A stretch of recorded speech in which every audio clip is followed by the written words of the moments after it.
राजनीति में कब क्या हो जाए कुछ नहीं कहा जा सकता, और ऐसा इसलिए है क्योंकि नेता कब अपना मन बदल ले इसकी कोई गारंटी नहीं होती। ऐसा कई बार देखा गया है कि इसके कारण कई सरकारें बनी हैं और कई सरकारें गिरी, लेकिन इन दिनों राजनीति में अगर कोई मौका परस्त पार्टी है तो वह है आम आदमी पार्टी, जिसने अपने फायदे के लिए महागठबंधन को ही चुना न कर। लोकसभा चुनाव में पीएम मोदी को हराने के लिए देश की सभी ठग पार्टियों ने कांग्रेस के नेतृत्व में महागठबंधन बनाकर जनता को ठगने की तैयारी की, लेकिन जनता ने ठगों को पहचान लिया और एनडीए को तीसरी बार सत्ता में पहुंचा दिया। लोकसभा चुनाव में मिली हार के बाद से ठगबंधन ने अपनी हकीकत को पहचान ली, लेकिन फिर भी जनता को धोखा देने के लिए एक होने का नाटक करते रहे।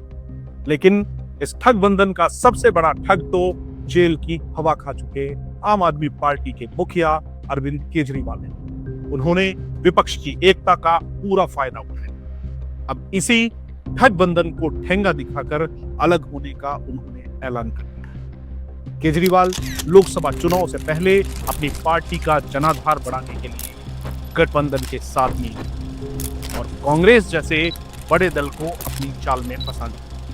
इस दौरान वे राहुल गांधी के बहुत करीबी नेताओं में से एक बन गए और ऐसा लगने लगा कि वह कांग्रेस को केंद्र की सत्ता में लाने के लिए सबसे ज्यादा प्रयास कर रहे हैं। लेकिन जब केंद्र में सत्ता नहीं मिली तो सबसे पहले केजरीवाल ने कांग्रेस से दूरी बनाई, क्योंकि उनको दिल्ली चुनाव जीतना था। केजरीवाल ने दिल्ली की सत्ता अपने झूठे वादों से जीती, लेकिन इस बार दिल्ली वासियों ने ठग को लगातार धोखा खाने के बाद आखिरकार पहचान ही ली। सत्ता में आने से पहले आम आदमी पार्टी होने का दावा करने वाले नेता अब बड़ा आदमी बन गया था। करोड़ों का शीश महल जैसा घर और महंगी गाड़ियों में घूमने लगा तो जनता ने उसको सबक सिखाने का मन बना लिया। लेकिन जब उसने शराब घोटाले के साथ कई घोटाले किए और जेल गया तो जनता ने उसको पहचान भी लिया। लेकिन विधानसभा चुनाव से पहले वह ठगबंधन का सहारा लेकर अपने आप को निर्दोष बताने लगा। केजरीवाल को जेल से बाहर आने के लिए पूरा ठगबंधन एक हो गया और केंद्र सरकार पर आरोप लगाने लगा। लेकिन जेल से बाहर आते ही केजरीवाल ने अपना असली रंग दिखाया और ठगबंधन से किनारा करते हुए ऐलान कर दिया कि यह केवल लोकसभा चुनाव के लिए गठबंधन था। विधानसभा चुनाव में इसका कोई महत्व नहीं।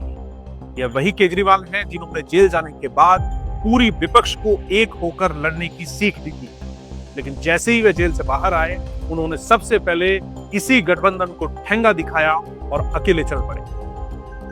केजरीवाल को हमेशा से सत्ता से प्यार रहा है और दिल्ली चुनाव में मिली हार के बाद वह पंजाब की राजनीति में सक्रिय है, क्योंकि उनको पता है कि अगर उनका राजनीतिक करियर बच सकता है तो वह पंजाब है और इसके लिए वह कुछ भी दांव पर लगा सकते हैं। पंजाब चुनाव में ज्यादा समय नहीं बचा है और केजरीवाल को पता है कि पंजाब में कांग्रेस ही उनकी विपक्षी पार्टी है, तो उसने समय रहते उससे किनारा कर लिया। कांग्रेस को समझ नहीं आ रहा है कि गठबंधन बना तो केजरीवाल कांग्रेस के गीत गाने लगे थे और अब अचानक से उनके सुर ताल कैसे बदल गए।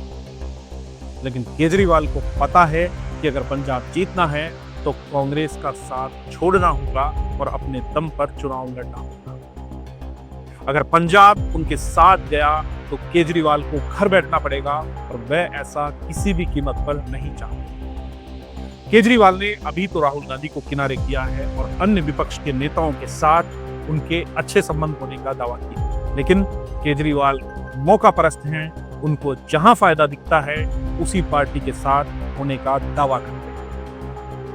तो साथियों, अभी तक के लिए खबरों में इतना ही। मिलते हैं आपसे अगले वीडियो में एक नए मुद्दे के साथ, एक नई घटना के साथ। तब तक के लिए हमें आज्ञा दीजिए। धन्यवाद।